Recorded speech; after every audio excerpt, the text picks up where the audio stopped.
Welcome to Real Food, and today I'm going to prepare these amazing fillets, these steak fillets.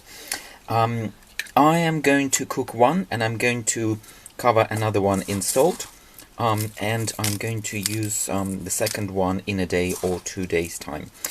Salting and covering these steaks in salt maybe an hour before cooking, or 10 minutes even in some cases I've seen, creates a really interesting texture and flavor in your steak. So I'm going to experiment today.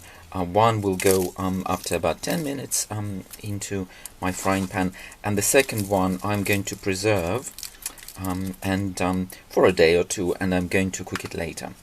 So I'm going to use this one today, the bigger one, and I'm going to save this one for later. So let's add more salt. Oh, that's nice.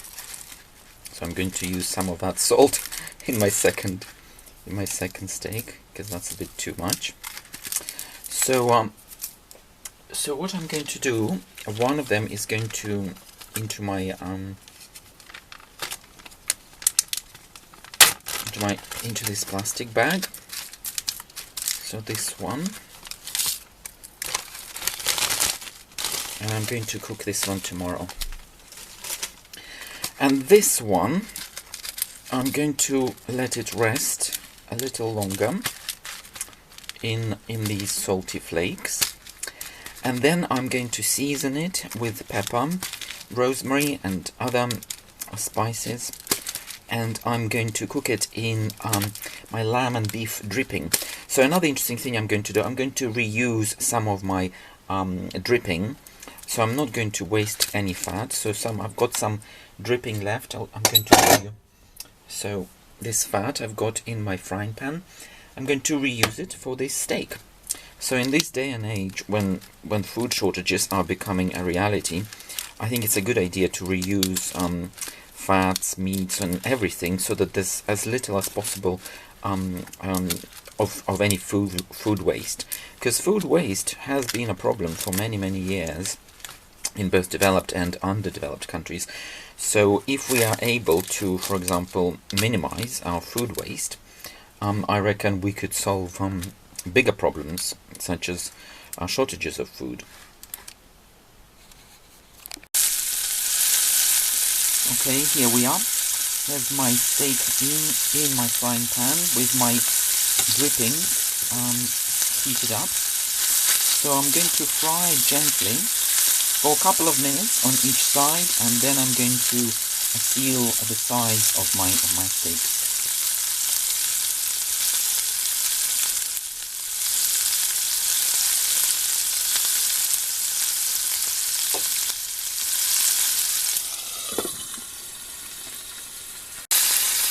I have now also added some pepper on top, as you can see here, and in addition to this I'm going to add some rosemary. So here's some rosemary.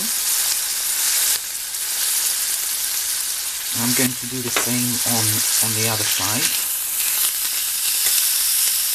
So a bit of rosemary, and I'm going to add some pepper.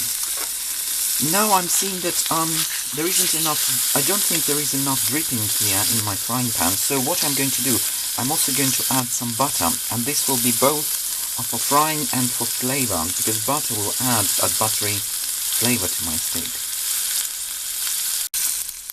So I'm now adding additional butter, because my dripping is doing its job, but I don't think it's sufficient.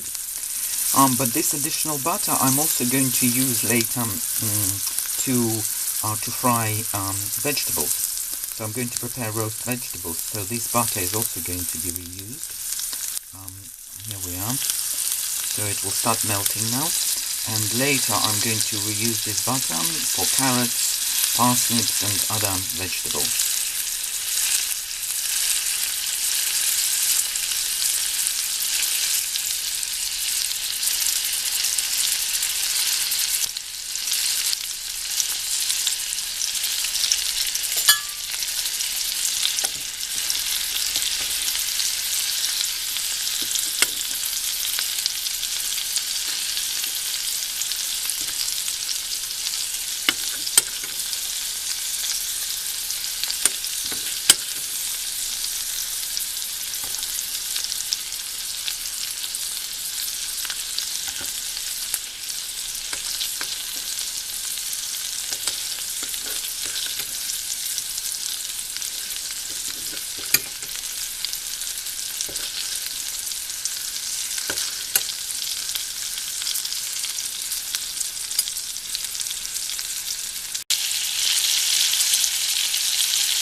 think this steak is now ready, and I'm going to use the dripping and the fat and butter in this pan to prepare my carrots and other vegetables. So the steak is now ready, and I'm going to let it rest for about 10 minutes for all the flavors to be absorbed and for the center of the steak to also receive appropriate amount of heat. And in the meantime, I'm going to prepare my carrots, and these carrots will be used they will be fried and soaked in the leftovers, in the butter and in the dripping. So all the fats that I used for preparing my steak will be now used to fry these carrots. And I'm going to use a slightly different strategy. So the heat will now be low, so I'm going to use low heat, but I'm going to cut my carrots into smaller strips, so that these strips don't require very long time on high heat, but they will be able to absorb both the heat and the fats, because the actual strips themselves are much smaller, so their contact surface will be larger, so both the heat and fats will penetrate those strips much quicker. So that's the idea. So the smaller the pieces, the quicker your cooking time, and the easier and more effectively fats will actually penetrate. Okay, so I'm going to cut them again like this and like this.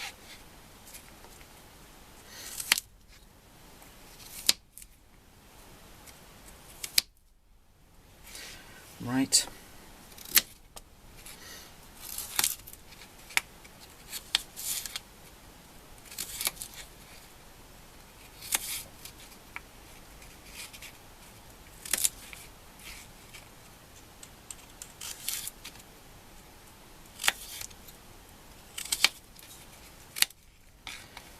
Okay, so the carrots are nearly there.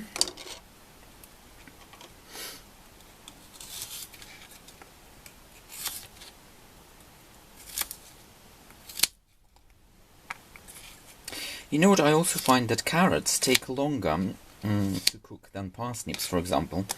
I don't know why that is. I suspect the main reason being that carrots are actually, they have more water in them.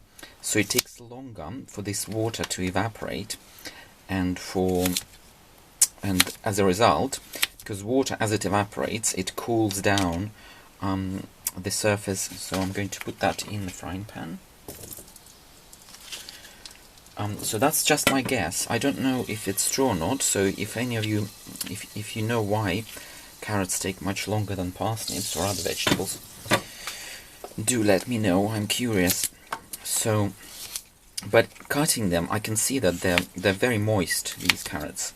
So they're not very dry vegetables. So you see, and because of that juice and water in them, I suspect this is what makes them cooking time for carrots longer than other vegetables.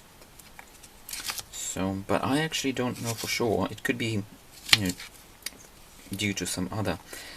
But also another useful information, carrots, you know, this orange color and the nutrients that are contained in them, they are supposed to be very rich in beta-carotenes, right?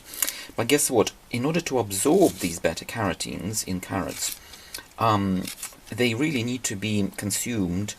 Carrots need to be consumed cooked, and preferably with oil, because those vitamin A, vitamins and precursors to vitamin A, they are fat soluble.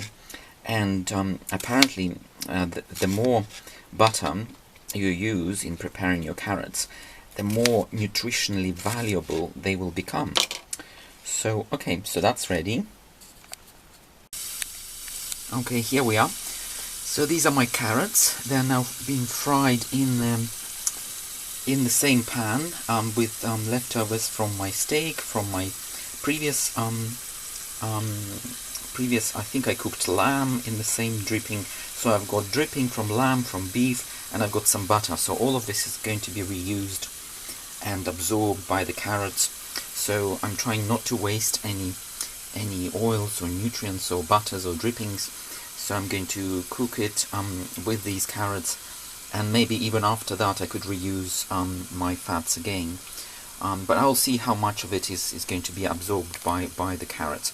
And you can see a lot of steam, so perhaps I was right that there's a lot of water in the carrots, and you can see this steam coming out now. So this steam will need to come out first, and then my carrots will start absorbing the oils and fats.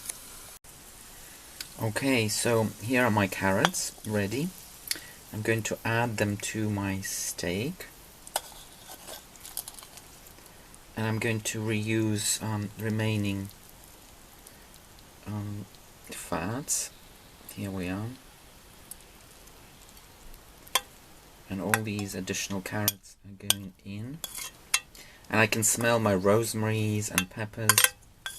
So this is it. I've reused all my beef drippings and lamb drippings. And I've reused them both in preparing my steak and cooking these carrots. So I'm really pleased with the result. And I hope you liked the video. And we'll chat again soon in another video.